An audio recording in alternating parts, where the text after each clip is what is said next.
So one of the things that I find myself doing a lot is paying attention to how people talk about God. And it's certainly because I am a pastor, but it's also just me, and I'm just weird. And I notice the language and the imagery, the symbols that people use to talk about the divine. That's something bigger than ourselves, that thing of ultimate value, importance, and meaning.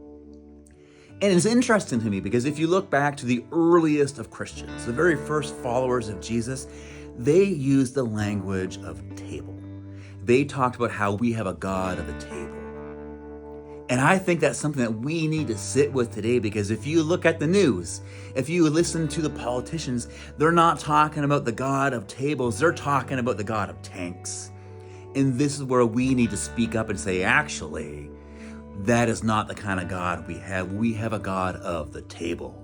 And that is what we're going to get into this Sunday morning here at Wellington Square United Church in downtown Burlington. We're going to talk about how we talk about God matters, and why we have a God of a table.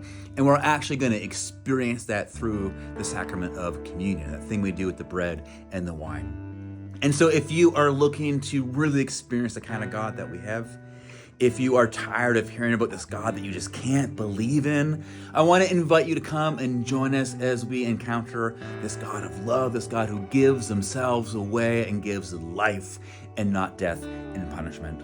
Everyone, of course, is welcome here because everyone belongs. And bring the kids and the teenagers, because we have amazing stuff going on for them down the hall too.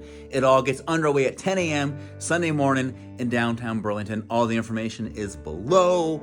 We'll see you then.